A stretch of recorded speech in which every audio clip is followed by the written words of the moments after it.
Hello everyone, welcome back to the channel. Thank you guys for being here as always, and we're back to doing car videos. Mainly because, well, work is work, and wedding is in a week and a half, and my brain is melting, and this is the best time that I have to film videos. So, without further ado, I wanted to express my thoughts on Anakin Skywalker and his fall. Just as a heads up, as a disclaimer, this video is going to talk quite a bit about suicide, personal loss, and a couple of other serious topics that might be disturbing for some people. So if you don't want to hear about that kind of stuff, then maybe skip this video and watch the stream or whatever else I can make put up on the channel this week. So, Anakins Fall. I was rewatching Revenge of the Sith, and I had the sudden realization that I completely empathize with Anakin Skywalker and his decision. That freaked me out a little bit. I kind of understood on a conceptual sense up until, for whatever reason, this viewing of Revenge of the Sith, when I actually empathized. Sympathizing might be the other way around, but to my understanding, sympathizing is you can understand, but you can't experience what that person is feeling or going through. Whereas empathizing means that you've lived through what that person is going through, and you can kind of place their situation over yours as a contrast, and you can achieve a deeper level of understanding for that person's motivations or that character's motivations. Now, after quite a bit of thought, I now believe that it all starts off with a sense of self, a sense of self-identity, and a sense of self-determination. Every person that I know, at least, has a different piece of themselves. It's all one person, obviously, but who you are at work is not who you are with your friends, and who you are with your friends is not who you are alone, and who you are alone is not who you are with your family, and so on and so forth. Well, here's the thing. Anakin really only has his own self by himself when he's alone, his loved one's self. Anakin only really has a deep connection with Obi-Wan, Padme, Ahsoka, and his mother. And that's about it. His own personal self, to my understanding from the Clone Wars and from Revenge of the Sith, is just a person who wants to end the suffering in the galaxy. Especially when you look back at Episode 1, the biggest problem about this galaxy is that nobody helps each other. He wants to make a difference. He wants to make things better and more peaceful for the people in the galaxy. That is his one serious driving professional goal. And then all of his other selves, his home self, his work self, his professional self, those are all wrapped up in the Jedi Order.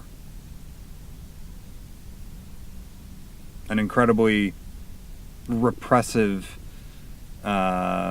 lifestyle that demands insane amounts of discipline for a very emotional person. And Revenge of the Sith, at least in my opinion, after this last viewing, does a masterful job of causing all of these selves to collide and conflict with one another.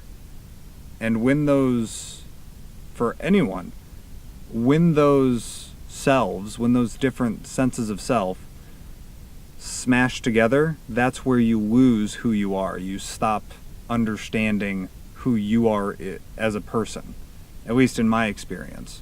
When my professional aspiration to become a police officer was hit by my personal sense of morality, when those two came into conflict, I didn't know what to do with my life for about a year. And I can only imagine how incredibly emotionally traumatic it would be to have literally everything collide together at once. You have the Jedi demanding that he let go of his attachments with his conversation, with Anakin's conversation with Yoda. You have Obi-Wan forcing him to... You have a loved one in Obi-Wan telling him that he needs to betray another person that he values, maybe not a loved one, but another human being that he values in Sheev, Palpatine.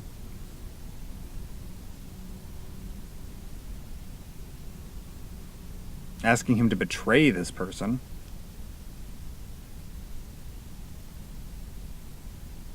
We're fresh off of the Jedi Order forcing out Ahsoka. And to top it all off, the Clone Wars don't seem to have an end in sight. It's just more fighting. We just had one of the most climactic battles, and, well, we're right back to it. Gotta go find Grievous. Gotta go do this. Gotta go do that. Not to mention whatever's happening on Mandalore that we'll find out in the extended Clone Wars arcs come 2019. So that's point number one. Anakin's sense of self, or Anakin's many different selves that all people seem to have, to my experience, are colliding together in between different interests. Now, the second point that I wanted to make is going to get very, very real here, just as a warning to you if you don't necessarily want to delve that deeply into serious topics. Anakin loses his mother due to inaction. The Jedi told him repeatedly that he shouldn't go back for his mother, and he listened to them. He assumed she must be fine. He just tried to forget about whatever hardships Shmi might be facing. And because of that, because he waited too long, she died in his arms. And then, 3 years later, after losing Ahsoka, maybe not to death, but losing Ahsoka to the Jedi Order, losing another loved one because of the Jedi Order, at least in his mind, he starts having those same fears again. He starts seeing the same visions, the same things that led to his mother's death. And I can empathize with that. For those of you that don't know, I lost my younger sister, one of my sisters, to suicide back in 2013. She chose to end her own life about 3 weeks before her 16th birthday. And I have learned to live with that pain. I don't think, if you've ever lost a loved one, especially as suddenly you've lost a loved one, I think that you can understand, but you don't necessarily heal from it. You learn to live with it. It becomes a scar. It goes from an open, sucking chest wound to a infected, pus-ridden, disgusting thing, to a scab, to just a raw scar that's always there.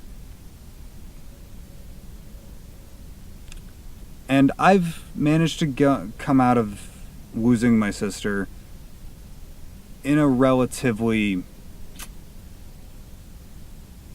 unscathed state. The one thing that I have not been able to shake, and the one serious consequence to my mental and emotional health that continues to plague me to this day, is a absolute paralyzing fear of losing another loved one, losing one of my other siblings, losing my fiance, soon-to-be wife, losing one of my friends. And I know that if the choice of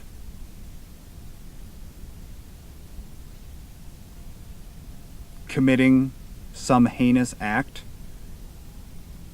And knowing, at least in my own mind, that Morgan was safe, or one of my brothers was safe, or my youngest sister was safe, or my mother was safe from what I perceive to be impending doom, I'd think about it.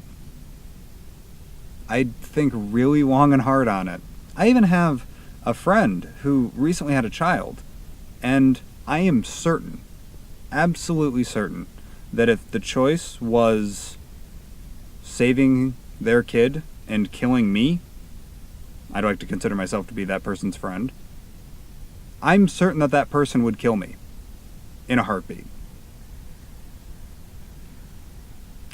The protectiveness that you have, and that selfish drive to protect the people that you care about in order to hold on to them, is, at least in my opinion, the most strongest motivator for violent action.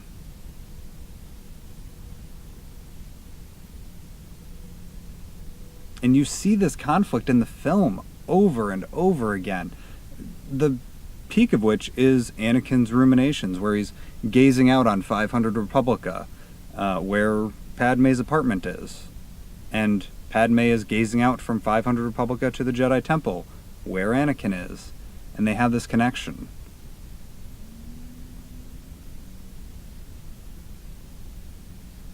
He's faced with a choice at that moment.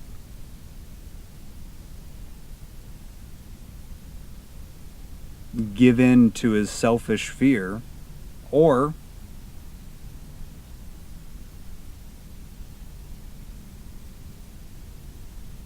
be cold, be unfeeling, be logical. People aren't logical. People aren't cold or unfeeling.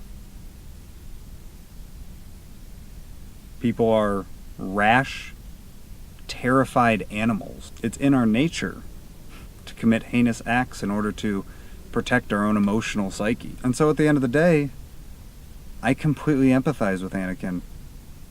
Honestly, put in that same situation, I'd probably do what he did. And that scares the shit out of me. But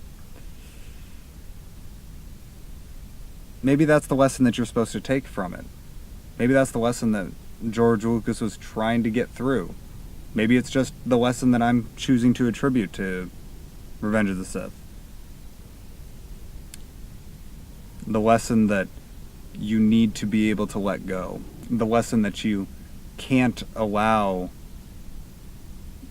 your emotional fears to take hold of you. I don't think that Anakin killed those kids out of rage.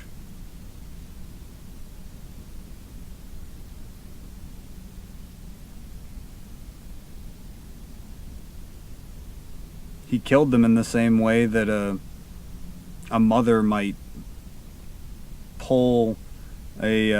lift a car off of their child. I think that that's what was going on in his head.